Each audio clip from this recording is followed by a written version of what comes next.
ناظرین، پروگرام تثلیث یا توحید کے اس نئے ایپیسوڈ میں ہم آپ کو خوش آمدید کہتے ہیں۔ تثلیث اور کتاب مقدس کے سلسلے کو جاری رکھتے ہوئے آج ہم یشوع کی کتاب کے مطالعہ کا آغاز کرنے کو جا رہے ہیں اور ہمارا ساتھ دیں گے بھائی سلیمان جان۔ بھائی ویلکم ٹو دا شو۔ سب سے پہلے میں جاننا چاہوں گی کہ یشوع کی کتاب کے مصنف کون ہیں اور اس کا سن تصنیف کیا ہے؟ بہت بہت شکریہ۔ روایتی طور پر جس کے نام سے کتاب منسوب ہے وہ یشوع ہی ہے جی، تو عام طور پر یہودی اور مسیحی لوگ اسی بات کو مانتے ہیں کہ یہ کتاب یشوع نے ہی لکھی۔ جب میں اس کی تیاری کر رہا تھا، جب میں نے اس کتاب کو دوبارہ دیکھا ہے تو ایک اس میں بڑی حیرت انگیز مجھے بات نظر آئی کہ یشوع کی کتاب میں یہ بھی لکھا ہے کہ جو شرعی احکام ہیں، یعنی جو شریعت کی باتیں ہیں، وہ یشوع نے لکھی، ٹھیک ہے، موسیٰ کے بعد۔ اور اس کا آپ ذکر پڑھ سکتے ہیں 24ویں باب کی 26ویں آیت میں، جہاں پر اس کی یشوع کی وفات کا بھی ذکر ہے۔ تو وہاں لکھا ہے کہ اس نے تمام بزرگوں کے سامنے، تمام بنی اسرائیل کے سامنے شریعت کی یہ باتیں لکھیں۔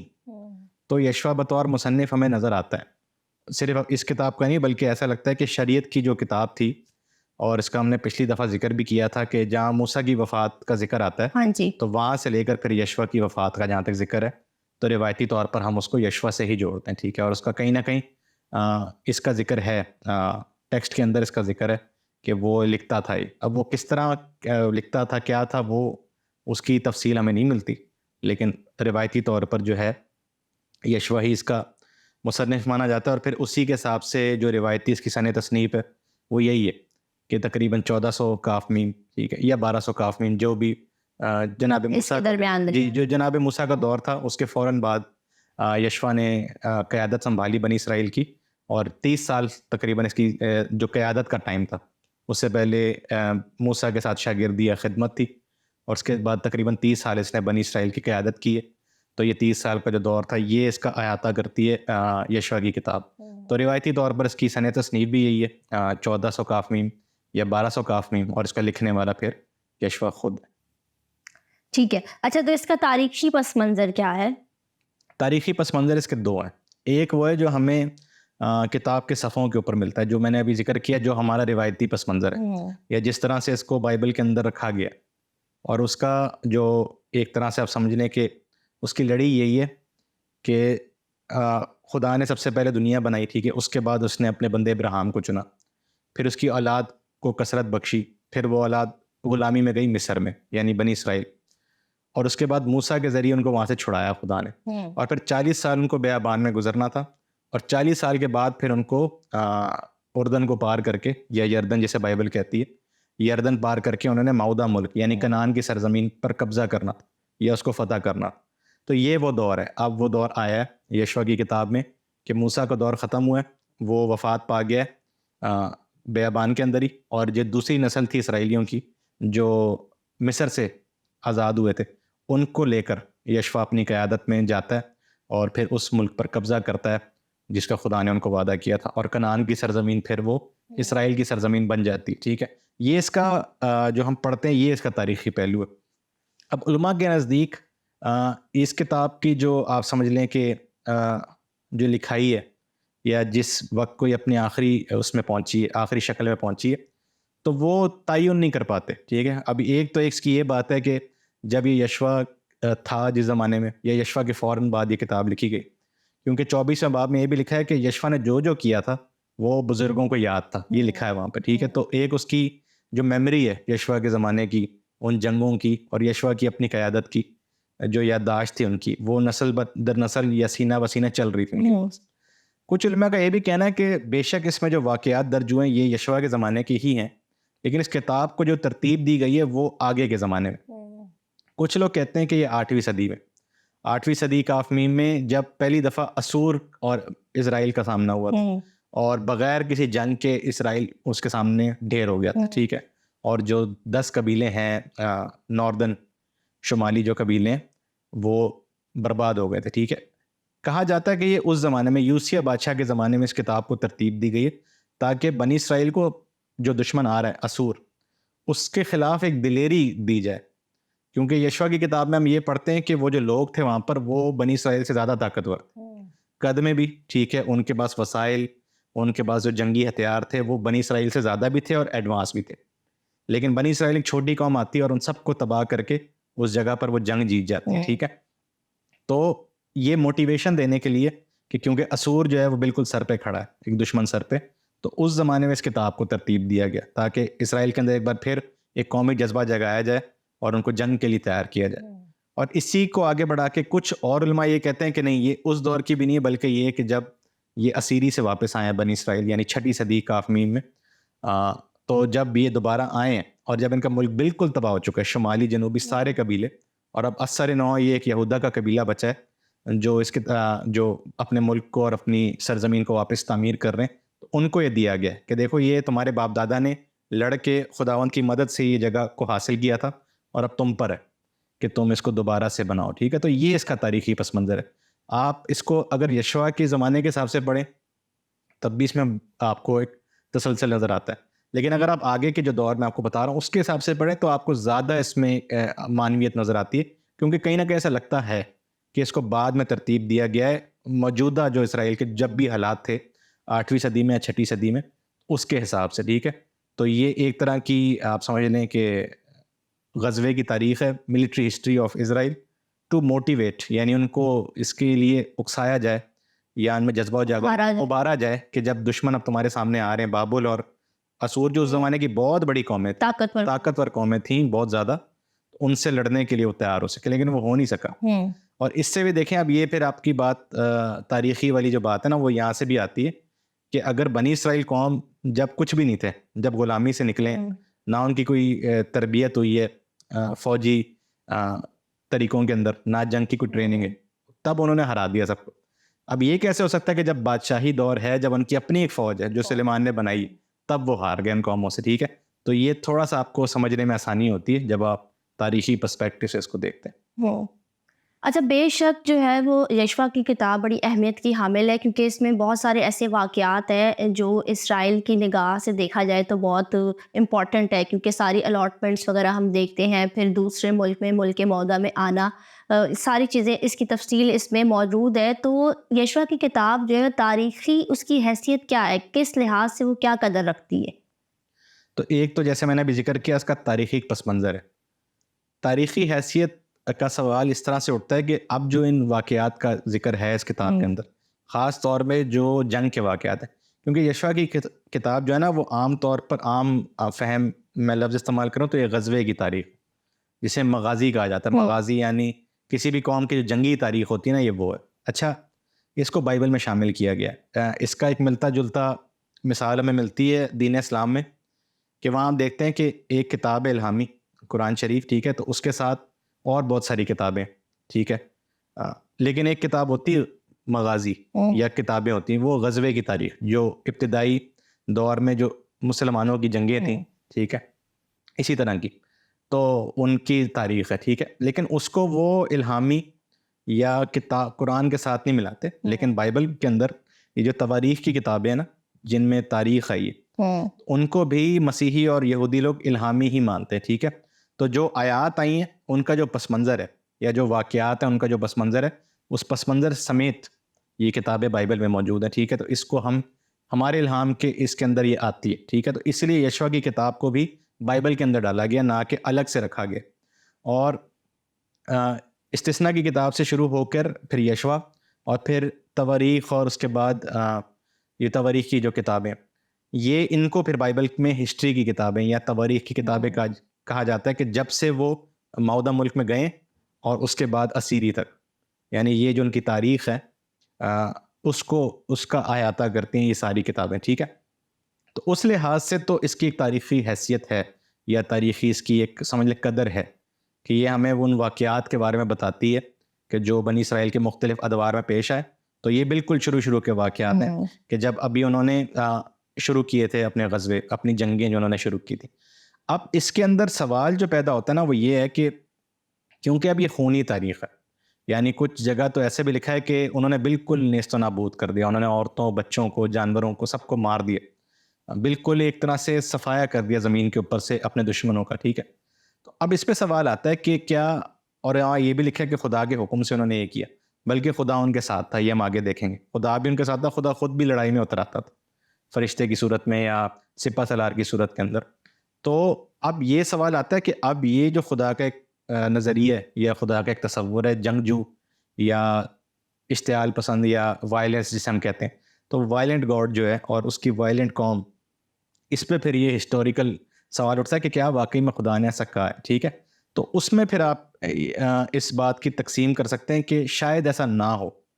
بے شک بنی اسرائیل جب گئے ہیں کنعان کے اندر اور انہوں نے آہستہ آہستہ اپنے ایک مقام بنایا، تو اس کے اندر بے شک یہ ساری باتیں ہیں، اس کے اندر سیاست بھی ہے، اس کے اندر جنگ بھی. ٹھیک ہے، لیکن ضروری نہیں ہے کہ جس طرح سے یشوع کی کتاب میں ان واقعات کو بیان کیا گیا بالکل ویسے ہی ہو. ٹھیک ہے، اور میں نے آپ سے کہا کہ یہ وقت کے ساتھ ساتھ جو جیسے صورتحال سیاسی بدلتی رہی ہے اسرائیل کی بادشاہت کے دور میں، تو اس کے زمانے سے اس زمانے میں اس کو ترتیب دیا گیا. ٹھیک ہے، تو اس میں کہیں نہ کہیں بہت سارے علماء کہتے ہیں، اور مجھے بھی اس بات کی سمجھ آتی ہے کہ کہیں نہ کہیں اس میں مبالغہ آرائی ہے.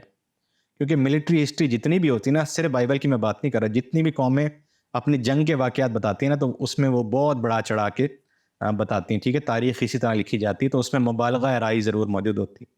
تو ہمیں کہیں نہ کہیں ان واقعات کو، ان کی روح کو سمجھنا چاہیے کہ کتاب ہمیں کیا سکھانا چاہ رہی ہے. ٹھیک ہے، اگر ہم اس کو لفظی طور پر لیتے ہیں نا، تو ایک تو خدا کی اپنی ذات پر الزام آتا ہے تشدد کا، اور دوسرا یہ کہ آپ اس کو پھر جسٹیفائی نہیں کر پاتے. تو اس لیے تاریخی لحاظ سے پیور ہسٹری کے طور پر ہم اس کو نہیں لے سکتے. ہاں، بنی اسرائیل کی اپنی مقدس تاریخ یا غزووں کی تاریخ یہ ضرور ہے، لیکن اس میں کہیں نہ کہیں مبالغہ آرائی ضرور موجود ہے، اور پھر سیاسی صورتحال کے حساب سے اس کو ڈھالا گیا ہے. ٹھیک ہے، تو اس کے بعد اب کیونکہ دیکھیں، اس کی میں آپ کو ایک مثال دیتا ہوں. کنانی اگر یہ تھے اور اگر بنی اسرائیل ان کو نیست و نابود کر دیا، تو یسوع کے زمانے میں بھی کنانی زندہ تھے، وہ لکھے کنانی عورت اس سے ملنے آئی، تو یہ کیسے بچ گئی؟ ٹھیک ہے، اس کا مطلب یہی ہے کہ اس میں مبالغہ آرائی موجود ہے. اس طرح نہیں ہوا جس طرح سے اس کتاب میں لکھا ہے.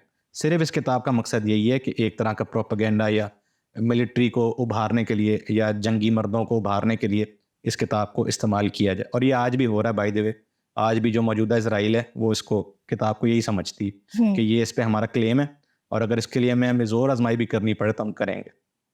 اچھا، آپ بھی یقیناً اس بات کو مانتے ہوں گے کہ بائبل مقدس جو ہے خدا کے روح سے لکھی گئی ہے. ٹھیک ہے، اور بائبل میں یہ بھی لکھا ہے کہ بھائی ہم خدا کے کلام میں سے ایک نقطہ بھی جو ہے، ایک سوچا بھی نہ بڑھا سکتے نہ گھٹا سکتے. بالکل ایسا. اب وہ خدا جو یہ حکم دے رہا ہے لوگوں کو کہ نہ اس میں سے بڑھا سکتے نہ گھٹا سکتے ہیں، تو وہ خدا جب انسپائر کر رہا ہے کسی کو بھی اس کتاب کو لکھنے کے لیے، تو مجھے ایسا لگتا ہے کہ یہ لفظ شاید یوز کر کے ہم ایک اوپن جو ہے کسی کو پلیٹ فارم دے رہے ہیں کہ وہ بھی سوال کر سکیں کہ اگر بائبل مقدس کی ایک کتاب میں مبالغہ آرائی موجود ہے، تو اس کا مطلب یہ کہ شاید یہ اس طریقے سے جو ہے وہ انسپائرڈ کتاب نہیں ہے.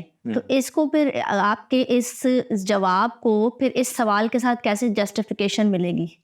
نہیں، اس میں جو ہمارا ایک سمجھ لیں کہ جو تصور ہے نا الہام کا، جسے آپ انسپریشن کہہ رہے ہیں، سوال آپ کا ٹھیک ہے. مسیحی بھی چھوڑیں، عام طور پر کوئی بھی کتاب الہامی ہے تو اس کا ثبوت کیا ہوتا ہے؟ ٹھیک ہے، یہ لوگ سوچیں. اس کا ثبوت صرف اور صرف یہ ہوتا ہے کہ خدا کے لوگ جو اس کتاب کے ماننے والے ہوتے ہیں نا، وہ اس کو الہامی مانتے ہیں. ٹھیک ہے، ہر کتاب کے اندر سے آپ کوئی ایسی بات نہیں نکال سکتے. اب مثال کے طور پر پولس رسول کے خط ہیں. ٹھیک ہے، اب خط ہے، وہ خط کو ہم کیوں الہامی کہہ رہے ہیں؟ وہ ہم صرف اس لیے الہامی کہہ رہے ہیں کیونکہ ہمیں ایسا لگتا ہے کہ یہ الہامی ہے اور اس میں خدا ہم سے کچھ بات ہمیں سکھانا چاہ رہا ہے. اب وہ ہے الہامی کتاب، لیکن اس کا جو صنف ہے لٹریچر یا کیا کہیں گے اس کو، ادبی صنف جو ہے وہ خط کی ہے، تو اس کو خط کی طرح ہی پڑھا جائے گا. اس میں ہم یہ کہہ سکتے ہیں کہ دیکھیں یار، خط کی طرح اس نے سلام کیا ہے، اس نے بات کی ہے، اس نے ڈانٹ لگائی ہے، اس نے حال چال پوچھا. جانرا تو بس اسی طرح سے یشوع کی کتاب کے اگر ہم جانرا کو دیکھیں، اس کی ادبی صنف یہی ہے کہ وہ مغازی، وہ جنگ کی داستان ہے. تو جنگ کی داستان بائبل میں ہو یا بائبل کے باہر ہو، اس میں مبالغہ آرائی ہوتی. اب یہ مبالغہ آرائی سے ہرگز یہ مطلب نہیں کہ جھوٹ میں کہہ رہا ہوں، لیکن یہ بولا اسی طرح سے جاتا ہے. ٹھیک ہے، کوئی قوم یہ نہیں کہتی یار ہم ہلکا سا جیت گئے اس. آج بھی آپ دیکھیں کہ سپورٹس کے گیم ہوتا ہے، اگر فرض کریں فٹ بال کا گیم ہے، ارجنٹینا فرانس کا، ایک نے 2 گول مارے، ایک نے 1 گول مارا، لیکن جو فینز ہوتے ہیں ان کے، وہ کہتے ہیں ہم نے برباد کر دیا، تباہ، ہم نے ہرا دیا ان کو. ٹھیک ہے، 1 گول کی بات. تو کوئی یہ نہیں کہتا اچھا ہمارے 9 مرے، ہم نے ان کے 10 مار دی. وہ یہ بولتے ہیں ہمارے سب کے سب بچ گئے، ہم نے ان کو بالکل صفایا کر دیا ان کا. تو یہ ہر قوم اس طرح سے اپنی جو ہے نا داستان بتاتی. ٹھیک ہے، تو اس سے الہام پہ اس پہ اثر نہیں پڑتا. اس کی ادبی صنف کو سمجھنے کی ضرورت ہے. جو اس کے کتاب کے الہام ہونے کی حیثیت ہے وہ تو ہے ہی نا کہ اس کو کیونکہ بائبل میں شامل کیا ہے. تمام تر اعتراضات، تمام تر سوالات کے باوجود کرسچنز نے بھی اور یہودیوں نے بھی اس کو بائبل میں شامل کیا. یہ اس کی الہامی ہونے کی دلیل ہے. لیکن اس کی جو ادبی صنف ہے اس کو ہم جب سمجھنے کی کوشش کرتے ہیں تو تب ہمارے سامنے یہ تاریخی حقائق آتے ہیں. یعنی کہ آپ کو کہنے کا مراد ہے کہ تھوڑا سا ہائی لائٹ کر کے پرومیننٹ کر کے اپنی جیت کو اور اپنی چیزوں کو بیان اور صرف میں وہی کہہ رہا ہوں، صرف بائبل نہیں کرتی، سب یہ ہر کرتے کوئی. ہیں. اب یہ میں ڈیٹیل میں نہیں جانا چاہ رہا کہ کس کس نے کیا، سب نے ہی کیا. ٹھیک ہے، جس قوم کی جس مذہب کی تاریخ ہے اس سب میں مبالغہ آ رہی ہے. اچھا، پچھلے ایپیسوڈ میں بھی ہم عہود کی بات کرے تھے، کورنٹ کی، کہ خدا کا ایک وعدہ ہے جو سمجھیں کہ ابراہیم سے جو ہے چلتا آ رہا ہے، کہ خدا نے ابراہیم کو بلایا اور اس سے وعدہ کیا کہ میں تجھے ایک قوم بناؤں گا. پھر ہم دیکھتے ہیں کہ موسیٰ کے ساتھ وہ وعدہ منسلک ہوا. اور اب جب یشوع کی کتاب کا بھی آغاز ہوتا ہے تو بڑے پازیٹیو وے میں خدا اس کو انکریج کرتا ہے، اور بلکہ یہاں پر خصوصاً لکھا ہوا ہے as I promise to Moses, جیسے کہ میں نے موسیٰ سے وعدہ کیا تھا، اب تیرے ساتھ بھی وہی وعدہ ہے. تو اس وعدے کا جو ہے وہ ہمیں کس طریقے سے اس وعدے کی اہمیت اس کتاب میں نظر آتی جو خدا نے ابراہیم یا موسیٰ سے کی اور اپنے لوگوں سے چلتا آ رہا تھا. اس کتاب کی ایک بہت بڑی آپ سمجھ لیں کہ جو موضوع ہے یا تھیم ہے وہ یہی ہے، خدا کی فیتھفلنس. اور شریعت کی کتابوں میں ہم نے دیکھا تھا کہ خدا موسیٰ سے اور تمام بنی اسرائیل قوم سے بولتا ہے کہ جیسا میں نے تمہارے باپ دادا سے وعدہ کیا تھا تو اس کے مطابق میں تمہیں بچا بھی رہا ہوں، میں تمہیں برکت بھی بخشوں گا، میں تمہیں بیابان میں زندہ بھی رکھوں گا، اور میں ہی تمہیں دریا پار کرا کے معدہ ملک میں لے کر جاؤں گا. یہاں پر یشوع کو موسیٰ کی بات کر کے یاد دلاتا ہے کہ صرف باپ دادا کی بات نہیں ہے. حالانکہ یشوع یہی کہتا ہے. اس کتاب کے اندر دو جو بڑے آپ سمجھ لیں کہ ڈویژن ہے، اس کتاب کے 24 باب ہیں اور ان میں دو بڑے باب ہیں، ایک پہلے باب میں اور ایک 23ویں باب میں یشوع کی ایک تقریر ہے، ایک طرح کا وعظ ہے جب وہ بنی اسرائیل کو اکٹھا کرتا ہے. تو دونوں دفعہ وہ یہی بولتا ہے کہ جیسا اس نے ہمارے باپ دادا سے وعدہ کیا تھا وہ ہمیں یہ ملک دے گا. ٹھیک ہے، اس لیے آپ ڈرے نہیں. اور اس کے پیچھے جو آپ نے جیسے بات کی کہ خدا اس کو حوصلہ افزائی دیتا ہے تو وہ موسیٰ کی نسبت سے دیتا ہے کہ میں موسیٰ کے ساتھ تھا تو اب میں تیرے ساتھ ہوں. ٹھیک ہے، میں نے تجھے حکم دیا. ٹھیک ہے، اور پھر خدا اس کو یہ بھی کہتا ہے کہ جیسے میں موسیٰ کے ساتھ تھا تیرے ساتھ رہوں گا. پھر اس کو کہتا ہے جہاں تو جائے گا میں تیرے ساتھ جاؤں گا. ٹھیک ہے، تو خدا کی وفاداری بنی اسرائیل قوم کے ساتھ پوری کے ساتھ نظر آ ہی رہی ہے آپ کو جیسے ہم نے شریعت میں دیکھا تھا، لیکن بالخصوص یشوع کے ساتھ خدا کی وفاداری میں نظر آتی ہے اور موسیٰ کی نسبت سے، کیونکہ وہ موسیٰ کا خادم یا شاگرد تھا، موسیٰ کا وہ جانشین حقیقی. تو اس لیے جو وعدے یا جو بھرپوری خدا نے موسیٰ کے ساتھ دکھائی تھی اب وہ یشوع کے ساتھ بھی ہے، اور وہ ہم پوری کتاب میں دیکھتے ہیں. اور یشوع اپنے آپ کو بہت زیادہ خدا کے قریب محسوس کرتا ہے، روح کی شکل میں بھی، فرشتے کی شکل میں بھی، معجزات کی شکل میں بھی، جنگ جیتنے کی شکل میں بھی. تو خدا جو ہے وہ اس کے ساتھ ساتھ رہتا ہے. یہ اس کتاب کی جو پہلے باب کی آیتیں ہیں نا کہ میں تیرے ساتھ رہوں گا، تو پوری کتاب کے اندر یہی تھیم چلتی رہتی ہے. اس کے علاوہ اور کون سی خاص تھیمز جو ہیں وہ ہمیں یشوع کی کتاب میں نظر آتی ہے؟ ہاں جی، اس میں عہد کی دہرائی ہے. ٹھیک ہے، کہ عہد جو ہے خدا نے کیا تھا ابراہیم کے ساتھ، پھر موسیٰ کے ساتھ. ٹھیک ہے، تو اس کی دہرائی ہے. ٹھیک ہے، اور میں نے آپ کو بتایا کہ جو دو بڑی تقریریں ہیں اس میں عہد کی بات ہے. ٹھیک ہے، اور یہاں پر بھی لکھا ہے بار بار، آپ کتاب میں آپ تھوڑا تھوڑا پڑھتے جائیں گے تو ہر مقام پہ آتا ہے کہ خدا نے ان سے عہد باندھا یا عہد کی تجدید کی. تو جو کورنٹ ہے عہد خدا کا بنی اسرائیل قوم کے ساتھ، اس کو ایک طرح سے رینیو کیا گیا. اچھا، کہیں نہ کہیں ایک رینیو والی بات بھی ہے. دوسری طرف یہ ہے کہ جو موسیٰ کی زندگی میں جیسے جیسے واقعات ہوئے تھے نا ان کو بالکل پیرلل کر کے دکھایا ہے یشوع کی زندگی، کہ یہ دکھانے کے لیے کہ یہ موسیٰ جیسا ہی وہ ہے، شخص ہے، موسیٰ جیسے لیڈر. بلکہ ایک جگہ جو موسیٰ نے ایک پیش گوئی بھی کی تھی کہ میری مانند ایک نبی آئے گا، تو جو بالکل اس کا مین جو فوراً سے جس پہ تکمیل ہوتی ہے بات وہ یشوع ہی ہے. عام طور پر ہم یشوع کو نبی نہیں کہتے، لیکن یہ کہ یہ جو بات ہے کہ موسیٰ کے بعد آنے والا موسیٰ جیسا، تو وہ یشوع ہی ہے. تو جو واقعات موسیٰ کے ساتھ پیش آئے تھے نا، ایک ایسا لگتا ہے کہ بالکل ویسی واقعات یشوع کے ساتھ بھی پیش آتے ہیں. تو عہد اگر خدا نے موسیٰ کے ساتھ موسیٰ کے ذریعے بنی اسرائیل قوم کے ساتھ باندھا، تو اس کے ساتھ بھی ایسا ہی ہوتا ہے کہ اس کی قیادت میں ایک دفعہ پھر خدا اس عہد کی تجدید کرتا ہے. پھر اس کے ساتھ ساتھ وفاداری اس میں بہت زیادہ، اور خدا کی وفاداری اور پھر ہماری فرما برداری. یعنی خدا اگر اپنی وفاداری سے آپ کو بچاتا ہے اور آپ کو لے کر چلتا ہے تو آپ کے اوپر یہ ہے کہ آپ نے اس کی فرما برداری کرنی. اور یہ یشوع کی کتاب کا تھیم ہے، اور یہ ساری جتنی بھی تواریخ کی کتاب ہے نا بائبل میں، ان سب کا تھیم یہی کہ قوم بالخصوص جو ان کا لیڈر ہے، چاہے وہ بادشاہ ہو چاہے وہ قاضی ہو، اگر وہ خدا کی شریعت پر عمل کرے گا تو برکتیں آئیں گی، اگر وہ نہیں کرے گا تو اسی وقت خدا اپنا ہاتھ اٹھا لے گا ان کے اوپر. اور بربادی آئے گی, دشمن ان پہ چڑھ توڑیں گے. پھر وہ جب رجوع کریں گے خدا کی طرف تو ایک بار پھر خدا ان کو سرفراز کرے گا. تو یہ پیٹرن آپ کو یشوا کی کتاب سے شروع ہوتا ہوا نظر آتا ہے, اور پھر یہ تواریخ کی کتاب تک چلتا ہے کہ جہاں جہاں بنی اسرائیل نے قوم کی طور پر, خاص طور پر ان کے لیڈرز نے جہاں پر کمپرومائز کیا, جہاں پر انہوں نے بت پرستی کی, یا جہاں پر انہوں نے شریعت کے احکام کو نظر انداز کیا, وہاں پر ان کے اوپر بربادی آ جاتی ہے. یہ بھی اس کی ایک بہت بڑی تھیم ہے.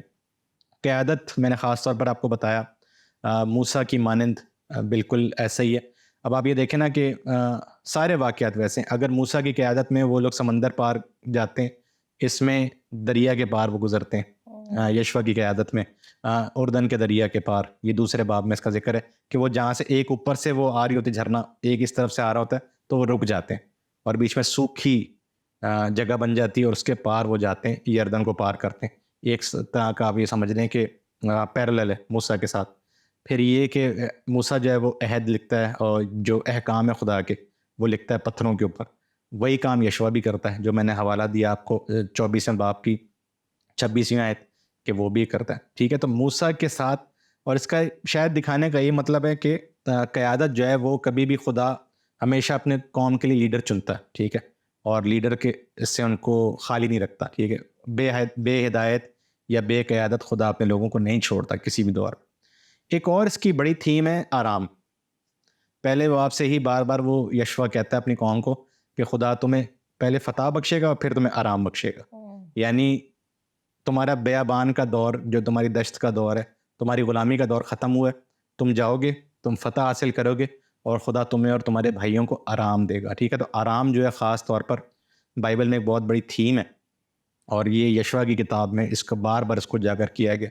میں اس کو اتنا دیکھ نہیں پایا ڈیٹیل میں کہ اس کا تعلق سبت سے ہے یا یہ عام ایک آرام کی بات ہے, لیکن یہ لفظ بار بار آیا کہ خدا تمہیں آرام بخشے گا. تو وہ خدا جو کمفرٹر ہے, وہ خدا جو آرام بخشتا ہے اپنے لوگوں کو, اس کی تھیم بھی اس میں اجاگر ہوتی ہے. اور ایک بہت بڑی تھیم اس میں یہ ہے زمین.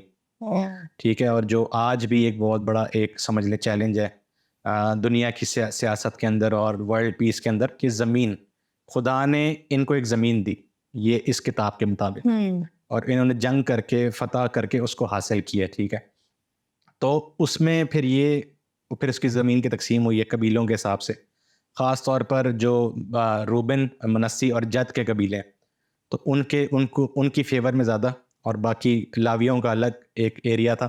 اسی طرح سارے قبیلوں کا الگ الگ ایریا تقسیم کیا گیا. پھر وہاں پہ شہر پناہ قائم کیے گئے. یہ وہ ایریاز ہوتے تھے جہاں پر اگر کوئی جرم کرتا ہے, کوئی قتل کرتا ہے, تو وہاں آ کر وہ اسائلم لے سکتا ہے. ٹھیک ہے, تو اس طرح سے اس کو زمین کو تقسیم کیا گیا. لیکن زمین بہرحال ایک بہت اہم اس کا موضوع ہے. ٹھیک ہے, اور زمین آج بھی بنی اسرائیل قوم کے لیے ایک سمجھ لیں ایک ضروری بات ہے کہ زمین جو یہ ہماری ہے, اس پہ ہمارا کلیم ہے, کیونکہ ہماری روایتوں کے اندر, ہماری مقدس کتابوں میں یہ ہمارے لیے دی گئی ہے. ٹھیک ہے, اس میں پھر آپ نے کہیں نہ کہیں ہم نے یہ بھی سوچنا ہے کہ کیا خدا نے ان کو زمین دی ہے, یا زمین مطلب خدا نے ان کو زمین ان کو دے دی ہے, یہ خدا کی زمین ہے اور اس پہ ان کو سکونت اس نے بخشی ہے. کیونکہ بائبل میں لکھا ہے کہ زمین اور ساری معموری اس کی ہے. ٹھیک ہے, خدا کی. ٹھیک ہے, تو اور پھر احبار کی کتاب میں یہ بھی لکھا ہے کہ زمین کی خرید و فروخت نہیں ہو سکتی, کیونکہ زمین خدا کی ہے اور تم لوگ یہاں پر پردیسی کی مانیں تو. ٹھیک ہے, تو اس کو آج جو اسرائیل ہے ان کو اس بات کو بھی سیکھنا چاہیے کہ کیا یہ زمین کی بات ہے, یا یہ صرف اور صرف خدا کی طرف سے سرفرازی, سکونت اور آرام کی بات ہے کہ اس زمانے میں جو ان کو چاہیے تھی. ٹھیک ہے, اور ایک آخری تھیم جو کہ مسیحیت میں بھی بہت اجاگر ہوتی ہے, اور وہ ہے خدا کی موجودگی, the presence of God. خدا جو ہے وہ یشوا کے ساتھ ہے, وہ بنی اسرائیل قوم کے ساتھ ہے. خاص طور پر جو عہد کا صندوق ہے وہ ان کے ساتھ ساتھ چلتا ہے پہلے دن سے ہی. تو جب یردن کے 2 حصے ہوتے ہیں تب بھی عہد کا صندوق آتا ہے. جنگ کے دوران وہ عہد کے صندوق کو لے کر جاتے ہیں, اور یہ ایک طرح کا ایک سسٹم تھا کہ عہد کا صندوق ان کے سامنے جائے گا تو ہی وہ جنگ جیتیں گے, نہیں تو وہ نہیں جیتیں گے. تو یہ بہت ساری تھیمز ہیں اس میں مین یشوا کی کتاب سے جو ہم سیکھ سکتے ہیں. اچھا, جب آپ یہ تھیمز بیان کریں تو بے شمار باتیں جو ہے وہ میرے ذہن میں آئی ہیں, لیکن سب سے جو خاص بات ہے جس کا ضرور میں چاہوں گی کہ آپ تھوڑا سا اس کا ذکر کریں, کیونکہ آپ بار بار جو یشوا کی قیادت ہے اس کو آپ جوڑ رہے ہیں موسیٰ کی قیادت سے, کیونکہ آف کورس جو ہے وہ یشوا موسیٰ کا جانشین جو ہے وہ بعد میں جا کر بنا. تو یہاں پر میں چاہتی ہوں کہ آپ تھوڑا سا ذکر کریں سیکنڈ لائن لیڈرشپ کی, کہ کتنا ضروری ہے کہ اپنی کرسی کے بعد جو ہے کسی اور کو جب انسان کرسی دے رہا ہے، آپ کو پتہ ہے آج کل تو دنیا میں جو ہے کرسی کی ساری جنگ ہے، تو جب دے رہے ہیں تو اس کے لحاظ سے کیا کچھ اصول ہمیں یہاں پر یا پریویسلی تھوڑی سی کتابوں میں اگر ہم تھوڑی نگاہ ڈالیں تو کیا کچھ ہمیں نظر آتا ہے کس طریقے سے سیکنڈ لائن لیڈرشپ کو تیار کرنا ہے یا اس کے کیا اصول ہے؟ اور سب سے بڑی بات میں یہ بھی یہاں پر کہنا چاہوں گی کہ ڈائریکٹلی یہاں پر جوشوا کو نہیں جو ہے وہ قیادت میں ڈال دیا گیا، بلکہ اگر ہم دیکھیں پریویسلی بھی ہم نے بات بھی کی تھی کہ موسیٰ وہاں سے شاید اٹھ جاتا تھا لیکن یشوا جو ہے خدا کے قدموں میں بیٹھا رہتا تھا اور خدا کی روح جو حکمت کی اس کی روح تھی وہ اس پر آتی تھی. تو اس کے بارے میں آپ کیا کہیں گے؟ نہیں بالکل آپ نے بات صحیح کی ہے کہ ایک جگہ لکھا ہے حکمت کی روح اور پھر ایک جگہ لکھا ہے تیری روح یعنی موسیٰ، وہ اس سے بھرا ہوا ہے اور خدا اس کو حکم دیتا ہے کہ یار اس کو لے کر آؤ، یہ جو تمہارا خادم ہے اس کو لے کر آؤ، اس کو قیادت کے لیے تیار کیا جائے گا. اور یہ آپ کی بات بالکل صحیح ہے کہ جو سیکنڈ لائن لیڈرشپ ہے یشوا کی کتاب کا نا ایک افادیت یہی ہے. ایک طرح سے تو دیکھیں یہ تاریخ کی کتاب ہے، اس میں تاریخی باتیں ہیں، تو آج ہم کیا کریں اس کو لے کے. تو ایک بہت اس میں سے پریکٹیکل بات جو نکلتی ہے وہ یہی ہے قیادت. قیادت کیا ہوتی ہے، لیڈرشپ کیا ہوتی ہے خدا کے لوگوں کی، اور اس کا چناؤ کس طرح سے ہوتا ہے. اور میں نے آپ کو جس طرح بتایا کہ موسیٰ کے پیرلل چل رہا ہے یشوا، تو یشوا نے آگے پھر کالب، اس کے ساتھ کالب تھا، ٹھیک ہے، جو اس کے بعد اور جو کاہن تھے ہارون کے بیٹوں میں سے جو کاہن تھے وہ بھی یشوا کے ساتھ چلتے رہے، ٹھیک ہے، اور اینڈ میں ان سب کی وفات کا ذکر آپ کو ملتا ہے. تو ایک طرح سے لیڈرشپ کی جو بات ہے نا وہ یہی ہے کہ نسل در نسل یا ایک کے بعد دوسرا تیار تھا بنی اسرائیل، اور اسی طرح وہ بنی اسرائیل سروائیو کی. تو ویسے لیڈرشپ بھی اس میں سیکھتے ہیں، اور خاص طور پر جو مائنورٹیز ہیں جو ہمارا پس منظر ہے، تو اس میں ہمیں یہی سیکھنا چاہیے کہ بھائی لیڈرشپ ضروری ہے. لیکن اس میں ایک اور چیز بھی میں آپ کو بتاؤں، اس کے بالکل الٹ بات ہے. وہ یہ نہیں ہے کہ لیڈر کا ہونا بہت ضروری ہوتا ہے، وہ ضروری ہوتا ہے، لیکن اس سے پہلے قوم کا تیار ہونا بہت ضروری ہوتا ہے. ٹھیک ہے، خدا نے 400 سال انتظار کیا تھا موسیٰ کو بھیجنے سے پہلے، اور وہ 400 سال اس لیے اس نے انتظار کیا ہے تاکہ بنی اسرائیل کی تعداد بڑھے، ان کے اندر ایک قومیت کا جذبہ ابھرے، اور ٹوٹا پھوٹا ہی صحیح ان کو یہ پتا ہو کہ ہم کوئی الگ لوگ ہیں. جب وہ اس کے لیے ریڈی ہو گئے تو خدا نے ایک لیڈر بھیجا ان کے لیے، موسیٰ. اب ہمیں 400 سال انتظار نہیں کرنا چاہیے، میرا پھر یہ مشورہ یہ ہے، کیونکہ ہم بائبل میں دیکھ چکے ہیں، ہمیں تھوڑا سپیڈ بڑھانی چاہیے کہ پروسیس اس طرح سے ہوتا ہے. تو جب یہ ہوگا تو پھر قیادت کے مسئلے بھی حل ہو جائیں گے، اور جو ہمارے دیگر قومی مسائل ہیں وہ بھی حل ہو جائیں گے. آپ کی اسی خوبصورت بات کے ساتھ کہ ہم مسیحی جو ہیں وہ زندہ قیادت کے زیر سایہ زندگی بسر کر رہے ہیں، آج کے ایپیسوڈ کو میں اینڈ کرنا چاہوں گی، اور اسی گفتگو کو ہم اگلے ایپیسوڈ میں بھی جاری رکھیں گے. جی ناظرین، آج کے ایپیسوڈ میں ہم نے یشوا کی کتاب کے مطالعے کا آغاز کیا ہے، اور ہم نے دیکھا ہے کہ کس طریقے سے خدا اپنے وعدے کو یہاں پر پورا کرنے کو ہے. اسی گفتگو کو ہم اپنے اگلے ایپیسوڈ میں بھی جاری رکھیں گے. تب تک ہمارے ساتھ رہیے اور ہمیں اور ہماری ٹیم کو اپنی دعاؤں میں یاد رکھیے گا. بہت شکریہ.